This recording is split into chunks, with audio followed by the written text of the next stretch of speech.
వైఎస్ఆర్సీపీ రాష్ట్ర అధ్యక్షులు మాజీ ముఖ్యమంత్రి రైతుల గురించి, ప్రత్యేకించి మిర్చి రైతుల గురించి విషయాలు తెలుసుకోవడం కోసం, వాళ్లకు భరోసా కల్పించడం కోసం, అట్లాగే ప్రభుత్వం పైన ఒత్తిడి తెచ్చి మిర్చి రైతాంగానికి న్యాయం జరిగే విధంగా, గిట్టుబాటు ధర వచ్చే విధంగా ప్రయత్నం చేయడానికి చేసిన ప్రయత్నాన్ని చూశాం.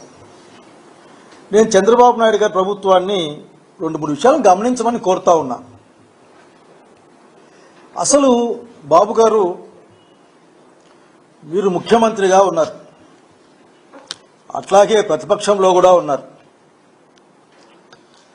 మీరు ఎప్పుడైనా సరే, ఏ కాలంలో అయినా సరే ప్రజల పక్షాన ఆలోచించిన రోజు అంటూ ఏదైనా ఉందా అని అడుగుతా ఉన్నా నేను. మీరు కావాలని ఈ రోజున ఓ మాట చెప్పాల్సి వస్తే, అదే మీకు జరిగిందంటే మీకేదో వ్యక్తిగతంగా భద్రత లేదని, లేక ఇంకా హాని ఉందని పెద్ద పెద్ద మాటలు మాట్లాడి ఉండేవాళ్ళు. ఈరోజు మాజీ ముఖ్యమంత్రి, Z+ కేటగిరీ భద్రత ఉన్న ఒక నాయకుడు రైతులతో మాట్లాడడానికి గుంటూరు వెళ్తే, మీ కింద పనిచేసే, లేకపోతే మీ యొక్క సూపర్విజన్లో పనిచేసే లా అండ్ ఆర్డర్ డిపార్ట్మెంటు అక్కడ చేతులు ఎత్తేసిందని చెప్పడం కంటే కూడా అక్కడ కనిపించకుండా పోయిన సంగతి దేన్ని తెలియజేస్తా ఉందని అడుగుతా ఉన్నాం. మీరు మాజీ ముఖ్యమంత్రి పట్ల మీరు ప్రవర్తించే తీరే అసలు ప్రజలు దాన్ని చెడ్డగా మాట్లాడుకుంటూ ఉన్నారు మిమ్మల్ని చూసి. ఇది మంచిది కాదని తెలియజేస్తా ఉన్నాం. అసలు మీరు ఏమనుకుంటున్నారో నాకు అర్థం కావడంలే. మీకు కావలసిన వాళ్ళ చేత 11 సీట్లని అట్లా ఇట్లా ఎద్దేవా చేయిస్తూ ఉంటారు. ఒక విషయాన్ని స్పష్టంగా చెప్పాలనుకుంటా ఉన్నాం. ఈ రాష్ట్రంలో జగన్మోహన్ రెడ్డిని మించిన బలమైన రాజకీయ నాయకుడు వేరెవరూ లేరు. దాదాపు 40% ఓట్లు కలిగిన పార్టీ ఇది. మీరు కూటమి పేరు మీద మీరు సేన వాళ్ళు అర్థ బీజేపీ అంతా కలిస్తే కూడా వచ్చిన ఓట్లు తప్పనిస్తే సింగిల్ లార్జెస్ట్, అంటే స్ట్రాంగెస్ట్ పార్టీ ఉంటుంది వైఎస్ఆర్సీపీ రాష్ట్రంలో. నాయకుడు జగన్మోహన్ రెడ్డి గారు. దాన్ని మీరు గుర్తించినా నిరాకరించినా సరే అక్కడికి హాజరైన అశేష జనవాహిని తెలియజేస్తుంది జగన్మోహన్ రెడ్డి గారి పట్ల ఆంధ్ర రాష్ట్ర ప్రజానీకానికి ఉన్న నమ్మకం ఏంది, భరోసా ఏందన్న విషయం పట్ల. నేను పోలీసు వాళ్ళని కూడా అడుగుతా ఉన్నాను. ఈ మధ్య అర్థం కావడం లేదు మాలాంటి వాళ్లకు. వ్యవస్థలు రాష్ట్రాల్లో పనిచేస్తాయి, వ్యవస్థలు పార్టీల కోసం పనిచేయం. వ్యవస్థలు పార్టీల కోసం పనిచేయాల్సి వస్తే అప్పుడు యూపీఎస్సీలో పెట్టుకోవాలి ఎగ్జామ్. తెలుగుదేశం పార్టీకి వీళ్ళు ఎస్పీలు, వీళ్ళు ఐఏఎస్లని, అట్లా ఇంకొక పార్టీకి వీళ్ళు ఎస్పీలు, ఐఏఎస్లని యూపీఎస్లో ఆ కాలం పెట్టి చేయించుకోవాలి. మీరు దయచేసి ఇప్పటికైనా మారమని కోరుతా ఉన్నాం. అనేక విషయాలు మాట్లాడాల్సి వస్తుంది. ఆ విషయాలన్నీ మాట్లాడడానికి సందర్భం కూడా కాదనుకుంటున్నా నేను. ఈ రోజున జగన్మోహన్ రెడ్డి గారు రైతులని పరామర్శించడానికి పోవడానికి మీకున్న ఇబ్బంది ఏందో నాకు అర్థం కాదు, కానీ అర్థం చేసుకునే ప్రయత్నం చేస్తా ఉన్నాం. ఎందుకంటే ఇప్పటికి కూడా రైతు పట్ల జగన్మోహన్ రెడ్డి గారు మిర్చి యార్డుకు పోతే తప్ప మీకు ఏమాత్రం కూడా గుర్తు లేకుండా ఇప్పుడు ఉత్తరం రాస్తారు కేంద్ర ప్రభుత్వానికి, రాసే ప్రయత్నం చేస్తారు. రైతాంగం గురించి మీరు ఎప్పుడూ ఆలోచించలేదు. ఇప్పుడే కాదు, ఎప్పుడు కూడా ఆలోచించలేదు. కేవలం పై మాటలు తప్ప. రైతు ఎక్కడ గాలి కొట్టుకుపోయినా సరే మీరు పట్టించుకునే దాఖలా లేదు. బహుశా మీరు మర్చిపోయారేమో, ఒక నానుడి ఉండేది మీరు చెప్పారని. సేద్యం, వ్యవసాయం వేస్ట్ అనే విధంగా దండగా అని చెప్పారని ఒక నానుడు ఉండేది ఆ కాలంలో. దాన్ని మీరు తిరిగి చెప్పడం మాకేం కనపడ్డంలే. ఇక్కడ అడుగుతా ఉన్నాం, మీరు ఎందుకు, చంద్రబాబు నాయుడు గారు మీకు చాలా అనుభవం ఉంది, ఆ అనుభవంతో పాటుగా మీకు పెద్ద వయసు కూడా ఉంది, గౌరవించదగ్గ వాళ్ళ వయసు రీత్యా మీరు. కానీ వయసుతో పాటుగా మీ సామర్థ్యం కూడా తగ్గిందేమో అనిపిస్తూ ఉంది. మీరు మాట్లాడే మాటలకి చేస్తున్న పనులకి ఏమాత్రం పొంతన కనపడడం లేదు. రైతు కష్టాల్లో ఉన్నాడు. ఆంధ్రప్రదేశ్ రాష్ట్రంలో ప్రజల కొనుగోలు శక్తి పడిపోయింది. కేంద్రం నుంచి రావాల్సిన డబ్బుల్ని తెచ్చుకోవడంలో విఫలమవుతా ఉన్నారు మీరు. తెలంగాణకు 10,000 కోట్ల పైచిలుకు వస్తే మనకు 5,000 కోట్ల పైచిలుకే సెంట్రల్ స్పాన్సర్ స్కీమ్ డబ్బులు వచ్చాయంటే అర్థం చేసుకోవాలా మనం ఎక్కడ ఏ విధంగా పనిచేస్తున్నామో. పరిపాలన అస్తవ్యస్తంగా ఉంది. సమాధానం చెప్పేవాళ్ళు లేరు. అవన్నీ ప్రజలు అడుగుతారని మీరు డైవర్షన్ పాలిటిక్స్లోకి తీసుకెళ్ళడం బహుశా అనుకుంటా ఉన్నాను. మీ వ్యూహకర్తలు ఎవరైనా ఉంటే వాళ్ళు ప్రతిరోజు ఏ విధంగా ప్రజల్ని డైవర్ట్ చేయాలి, ఆ రోజు సమయాన్ని డైవర్ట్ చేయాలి, సమస్యల్ని ప్రజల ముందుకు తీసుకురాకుండా సమస్యల పరిష్కారానికి ప్రజలు మాట్లాడకుండా ఇటువంటి వార్తల్లో ముంచి తేల్చాలని మాత్రమే మీరు ఆలోచిస్తున్నారని అనుకుంటా ఉన్నాను. అట్లాగే కాస్త మీరు ఆలోచించమని కోరుతా ఉన్నా. నిజంగా మీరు ఏం చేస్తున్నారో మీకు అర్థమవుతుందా? అసలు మీ ప్రయారిటీ ఏంది ఈ రాష్ట్రంలో? 9 నెలల కాలం వచ్చింది. మీ ప్రయారిటీ స్పష్టంగా చెప్పండి. మీ ప్రయారిటీ నాకు కనిపించేది ఏంటంటే బహుశా చంద్రబాబు నాయుడు గారు మొన్న ఒక మాట మాట్లాడారు, ప్రజాస్వామ్యం అంటే అని శుద్ధులు చెప్పారు. ప్రజాస్వామ్యం అంటే అందులో హింసకి, పగకి, ప్రతీకారాలకి చోటు ఉండదు అని చెప్పారు. కరెక్ట్గా దాన్ని ఆలోచించమని చెప్తా ఉన్నా నేను. ఈరోజు మీరు చెప్పిన విధంగా ఈ రాష్ట్రం ఆర్థికంగా దెబ్బతినిపోయింది, నాశనం అయిపోయింది అని చెప్పిన మీరు, దాదాపు 13 లక్షల కోట్ల రూపాయలు అటు ఇటు అప్పుల్లో మునిగిపోయింది రాష్ట్రం అని చెప్పిన మీరు, అవన్నీ గుర్తుపెట్టుకునే మీరు నేను వాగ్దానం చేస్తున్నా అని మాట్లాడిన మీరు ఈ రోజున మమ్మల్ని మాయ చేసి మోసం చేసే మాటలు మాట్లాడుతూ ఉన్నారు. సంపద లేదు కాబట్టి, సంపద సృష్టించబడలేదు కాబట్టి, సంపద సృష్టిస్తా అని చెప్పే కదా మీరు వచ్చింది, సృష్టిస్తానని అని చెప్పే కదా మీరు వచ్చింది ఇక్కడికి. కేవలం ఈరోజు రాజకీయంగా ఉన్న ప్రత్యర్థి పార్టీలపైన, ప్రత్యేకించి వైఎస్ఆర్సీపీ పార్టీ పైన మీ యొక్క దుర్మార్గమైన ఆలోచన తప్ప ఇంకోటి ఇక్కడ కనపడడం లేదు. కనుక ఇప్పటికైనా మునిగిపోయింది లేదు. మీరు మీ కూటమి చెప్పిన అబద్ధాలేదో బయట పెట్టండి.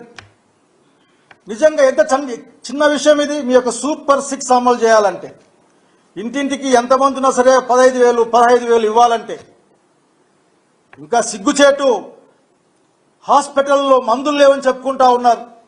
దాదాపు 500 రకాల మందులు ఉండాలి, 100-150 కంటే ఎక్కువ లేవు, ఎవరికి చెప్పుకోవాలని మాట్లాడుతూ ఉన్నారు. ఈ మాట మాట్లాడితే మళ్ళీ బీజేపీ వాళ్ళకి పెద్దగా కోపం వస్తుంది. నేను బీజేపీ వాళ్ళని కోరుతా ఉన్నా, ఈ రాష్ట్రంలో ఎన్డీఏ ప్రభుత్వం ఉంది. చంద్రబాబు గారి తెలుగుదేశం పార్టీ నాయకత్వాన బీజేపీ, అట్లాగే బీజేపీ యొక్క అనుంగు పుత్రుడో శిష్యుడో లేకుంటే తమ్ముడో పవన్ కళ్యాణ్ గారు ఉన్నారు అక్కడ. మీరు ఎందుకు అదనంగా డబ్బులు తీసుకొని రారు? ఎందుకు నిధుల్ని ఇక్కడికి తీసుకొని డబుల్ ఇంజన్ సర్కార్ అని మాట్లాడారు కదా. 2 ఇంజన్లు చాలా పోతామని చెప్పారు కదా. చివరికి రాష్ట్రం 1,00,000 కోట్ల పైగా ఇప్పటికీ అప్పుల్లో, మీరు చేసిన కొత్త అప్పుల్లో మునిగిపోయే పరిస్థితి. మీరు చెప్పిన మాట గుర్తెచ్చుకొని కోరుతా ఉన్నా. ఈ రాష్ట్రంలో నలుమూలలో జరిగిన అనేక కార్యక్రమాల్లో ఈ రాష్ట్రం ఆర్థికంగా విచ్ఛిన్నమైపోయింది. అయినప్పటికీ నాకు తెలుసు, అనుభవం ఉంది, సంపద సృష్టిస్తా, నేను ఈ 6 వాగ్దానాలని అమలు చేస్తానని చెప్పి మీకు నిజంగా కొద్ది కూడా సోయకి రాదా అడుగుతా ఉన్నా నేను. ఒక ప్రెస్ మీట్ పెట్టేసి అయ్యా నాకే డబ్బులు లేవు కాబట్టి నేను చెప్తానంటే ఆఖరికి ఆ రోజున ఎవరిని మోసం చేద్దామని, ప్రజల ఓట్లేస్తే లేక ఎన్నికలు అయిపోతే బ్రాకెట్లో ఈవీఎంలు ఉంటాయనుకోండి, ఇప్పటికీ లెక్క చెప్పండి 12.5 లక్షల ఓట్లు కూడా ఉంటాయనుకోండి, అంటే ఏరు దాటినాక బోడి మల్లన్న అని చెప్పే మాట తప్ప ఇంకోటి కాదన్న సంగతి గుర్తు చేస్తా ఉన్నాం. ఇప్పటికైనా సరే మాకు తెలిసిన విషయాలు ఉన్నాయి. ఆఖరికి మీరు గుంటూరు మిర్చి యార్డుకి Z+ కేటగిరీ ఉండి ఈ రాష్ట్రంలో అత్యంత శక్తివంతమైన నాయకుడు అక్కడికి పరామర్శకు వెళ్తా ఉంటే మీరు పోలీసు వాళ్ళని ఎక్కడ రక్షణ వలయాన్ని ఎందుకు ఏర్పాటు చేయలేకపోయారు? కావాలనే ఏర్పాటు చేయడం లేదని అక్కడ అందరూ మాట్లాడుకుంటా ఉన్నారు. బహుశా మీరు అనుకుని ఉంటారు,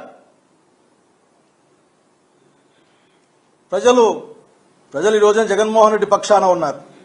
రైతులు జగన్మోహన్ రెడ్డి పక్షాన ఉన్నారు. రైతులు వైఎస్ఆర్సీపీ ప్రభుత్వం యొక్క ఆలోచన విధానం పక్షాన ఉన్నారు. గతంలో ఉన్న ప్రభుత్వం ఆలోచన విధానం పక్షాన. కానీ మిమ్మల్ని కోరేది ఒకటి, నేను ఆఖరి మీరు ఒక్క నిమిషం ఆలోచించి పనిచేయమని కోరుతా ఉన్నా. మీ ప్రయారిటీస్ చెప్పండి. కోర్టు కూడా చెప్పింది, అరెస్ట్ చేస్తారు, లోపలేస్తారు, కొడతారు అని బహుశా కోర్టు ఇప్పుడు కామెంట్ చేసింది. అది మీ ప్రయారిటీలో ఉందా? ఫస్ట్ ప్రయారిటీ లేక ప్రజలు ఉన్నారా? ప్రజల్ని ఫస్ట్ ప్రయారిటీలో పెట్టుకోమని చెప్పండి. జగన్మోహన్ రెడ్డి ఆలోచన విధానంలో, వైఎస్ఆర్సీపీ ఆలోచన విధానంలో ప్రజలు ప్రథమంగా ఉంటారు. ముఖ్యంగా రైతాంగం, అన్ని వర్గాల వాళ్ళు ఇందులో భాగస్వాములుగా ఉంటారు సంగతి గుర్తు చేస్తా ఉన్నాను. మీరు చాలా తేలిగ్గా మాట్లాడుతూ ఉంటారు. తేలికమైన మాటలు మానేసేయండి. ఇది అడుగుతా ఉన్నాం, మిర్చిని మీరు కొంటారా లేక తగిన మద్దతు ధరతో కేంద్ర ప్రభుత్వం చేత కొనిపిస్తారా లేక సబ్సిడీ ఇస్తారా? చెప్పాలి. ఈ రోజున ఉత్తరం రాశామంటే కాదు, క్షమాపణలు చెప్పినాం, ఉత్తరం రాసినాం, నమస్కారాలు పెట్టినాం అంటే కుదరదు అన్న సంగతి ఈ ప్రభుత్వంలోని ప్రతి ఒక్కరికి తెలియజేస్తా ఉన్నాం. దయచేసి మీరు అన్ని సమస్యల్ని పక్కకు మళ్లించేదాన్ని చూస్తాం. 9 నెలలుగా గమనిస్తా ఉన్నాం. విద్య, వైద్యం, అట్లాగే అన్ని రంగాలు కూడా సంక్షోభంలోకి పడిపోతా ఉంటే మీరు ఏమాత్రం పట్టించుకోరు. ఊరికే మాట్లాడతారు. ఎట్లా మాట్లాడతారంటే మొన్న ఒకటేదో ఇక్కడ చూశాను, ప్రతి నియోజకవర్గంలో సూపర్ స్పెషాలిటీ హాస్పిటల్ కడతాం మేము అని చెప్పారు. నాకు ఆశ్చర్యం వేసింది.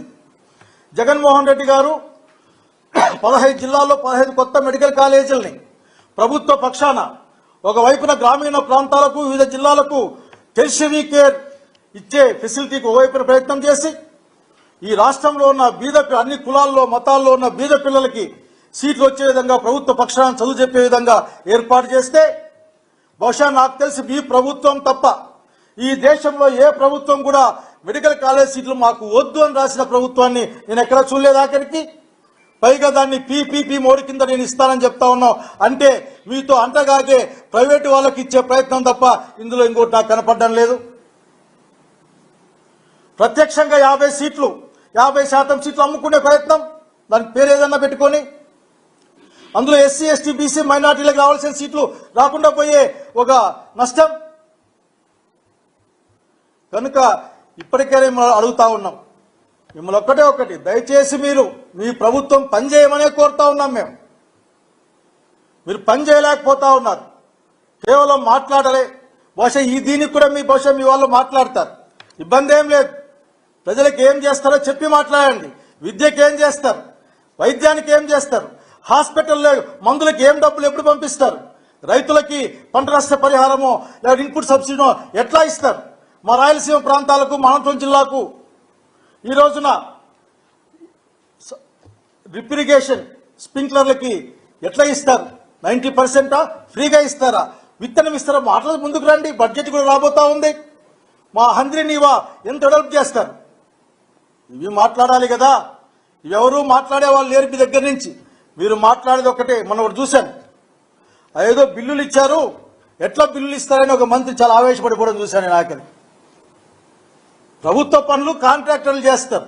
ఏ ప్రభుత్వం ఉన్నా సరే బిల్లులు ఇవ్వాలి. బిల్లులు ఆపుకుంటే లాభం ఉండదు, ఆపుకున్నారంటే అది ఏదో కక్షని అనుకోవాల్సి వస్తుంది. కనుక అనేక ఈ సమస్యల్ని మీరు చేస్తూ కూడా ఇంకొకటి గుర్తుపెట్టుకోవాలి. మీ దగ్గర ఈ రాజకీయ రంగంలోనే ఒక అనారోగ్యకరమైన వాతావరణాన్ని మీరు క్రియేట్ చేస్తా ఉన్నారు. మనుషుల యొక్క వ్యక్తిత్వాన్ని హననం చేసే విధంగా ప్రయత్నం చేస్తా ఉన్నారు. లేని దాన్ని మాట్లాడే ప్రయత్నం చేస్తా ఉన్నారు. 10 సార్లు చెప్తే అబద్ధం నిజమైపోద్దని ఒక గోబెల్స్ సిద్ధాంతాన్ని నమ్మిన వాళ్ళుగా పనిచేస్తా ఉన్నారు. మీరు మునిగిపోయింది లేదు. మీకు మంచి మాట చెప్పి ముగించాలనుకుంటా ఉన్నాను. బహుశా మీరు అంటూ ఉంటారు, నేను చాలా పెద్దవాడిని, అనుభవజ్ఞని అని. మీ అనుభవాన్ని రంగరించి బహుశా ఆ తరానికి ఆఖరి నాయకుడు బహుశా మీరు. మీ అనుభవాన్ని రంగరించి మీ వాళ్ళకి చెప్పండి, ఒక ఆదర్శంగా నిలవండి. వచ్చే రోజుల్లో ఈ యువతరానికి ఏ విధంగా రెస్పెక్టబుల్ పాలిటిక్స్ జరిపించాలో, ఏ విధంగా గౌరవాన్ని ఇచ్చి పుచ్చుకోవాలో, ఏ విధంగా ప్రజాస్వామ్య విలువల్ని కాపాడుకోవాలో ఈ భారత రాజ్యాంగం ప్రకారం, వేరే పుస్తకాలు కాదు, భారత రాజ్యాంగం ప్రకారం డాక్టర్ బాబాసాహెబ్ అంబేద్కర్ ఇచ్చిన రాజ్యాంగం ప్రకారం భారతదేశాన్ని, అందులో బాగా ఆంధ్రప్రదేశ్ని నడిపించే విధంగా మీరు కృషి చేయాలని కోరుకుంటున్నా ఈ దేశ పౌరుడిగా, ఈ రాష్ట్ర పౌరుడిగా. కానీ మీరు మాత్రం మాకు అర్థం కావడం లేదు. మీరు బహుశా మీరే సమాధానం చెప్పాలి మేము అడిగే మాటలకి. ఒక్క పని చెప్పండి మీరు. ఐఎమ్ రిక్వెస్టింగ్, డిమాండింగ్, ఒక్క పని గుర్తించుకునే దగ్గర ఒక్క పని కూడా ఈ 9 నెలల కాలంలో చేయలే. మీరు అప్పులు మీకు అనిపించదా బాధ? మీరు అబద్ధాలు చెప్పారు, సత్యదూరమైన మాటలు మాట్లాడారు. ఎలక్షన్ క్యాంపెయిన్లో మీరు చెప్పిన 12-13 లక్షల కోట్ల అప్పు ఎక్కడ? మీ శ్వేతపత్రంలో వచ్చిన 6.5 లక్షలు 7 లక్షల కోట్లు ఎక్కడ? మీకు 5 లక్షల కోట్ల రూపాయలు మిగిలిపోయిందే అప్పు రూపేనా? 5 ఏళ్ళు మీరు ఆ సూపర్ 6 అమలు చేసిన ఇంకా డబ్బులు మిగులుతాయి మీకు. మీరు ఎలక్షన్లలో ఓటర్లకి, ప్రజలకి మీరు మాయ మాటలైనా చెప్పి ఉండాలి. లేకపోతే గెలిచిన తర్వాత వీళ్ళకెందుకు చేయాలే, ఇవన్నీ వేరే విషయాలకు మళ్లిస్తే, వేరే విషయాలంటే కార్పొరేట్ సంస్థలకి, కార్పొరేట్ జనాలకు మళ్లిస్తే లాభం వస్తుంది. కానీ ఒక వాణిజ్య దృక్పథంలో మీరు ఉండాలి. మీరు గమనించండి, ఆంధ్రప్రదేశ్ రాష్ట్ర ప్రజానీకం యొక్క కొనుగోలు శక్తి రోజు రోజుకు పడిపోతున్న సంగతి గుర్తుపెట్టుకోమని. పరిపాలన అంటే ప్రతీకారాలు, కక్షలు ఇవి కాదని ప్రజలు అనుకుంటా ఉన్నారు. మాలాంటి వాళ్ళు భావిస్తా ఉన్నాం. ప్రజలు తమ బ్రతుకుల్ని, తమ జీవితాలని మరింత మెరుగ్గా మారుస్తాయని ప్రభుత్వాలకు ఆశిస్తారు తప్ప మీ అజెండా ప్రజలు కాకుండా వేరే పుస్తకాలు రాసుకునే అజెండాలు మీద ఉంటాయని అని ప్రజలు మాట్లాడుకుంటున్నందుకు నిజంగానే పౌరుడిగా చింతిస్తూ మరొక్కసారి ఒక్క విషయం మాత్రం మీరు గుర్తుపెట్టుకోవాలి. ఆఖరి ప్రజల పట్ల బాధ్యత కలిగి ఉండండి, రైతుల పట్ల ప్రేమ కలిగి ఉండండి. ఇది వ్యవసాయక రాష్ట్రం. ఇక్కడ అదనపు సంపద రైతే సృష్టిస్తాడు. కనుక రైతును కాపాడుకునే ప్రయత్నం చేయమని కోరుకుంటూ, డైవర్షన్ పాలిటిక్స్ మానేసి ప్రజల పక్షాన ఆలోచించమని ఒక్క క్షణం తీరిగ్గా అని కోరుకుంటూ ముగిస్తూ ఉన్నాం.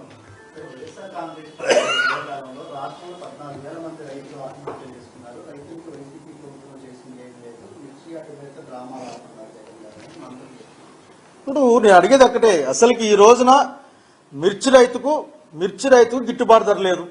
అదొక వాస్తవం. గుంటూరు మిర్చి యార్డులో, మిగతా మిర్చి యార్డులో కట్టలుగా పెరిగిపోతూ ఉన్నాయి. అదొక వాస్తవం. దాన్ని మీరు చేసి ఆ రైతుకి గిట్టుబాటు ధర ఇప్పించి ఆ మొత్తం కొనేసి ఇదిగో మేము చేసాం, మీరు చేయలేని చెప్పండి. అట్లా కాకుండా మీరు చేయలేదు కాబట్టి మేము చేయమని చెప్తారా వీళ్ళు ఏమైనా? మీరు చేయలేదు కాబట్టి మేము మీరెందుకు? కనుక ఈరోజు తక్షణం మిర్చి రైతాంగ సమస్యని పరిష్కరించండి. జగన్మోహన్ రెడ్డి గారు వచ్చినారు కాబట్టే మీకు ఆ మాత్రం అడావుడి. మీకు అర్థం కాలే? జనాలు చూస్తే అక్కడ ఆ జన సందోహాన్ని చూస్తే మీకు అర్థం కాలే జనం ఏ విధంగా ఉన్నారో? కనుక ఎప్పుడు గతంలో బతుకుతారు, ఎందుకు మీరేం చేస్తారో చెప్పమని కోరుతా ఉన్నా.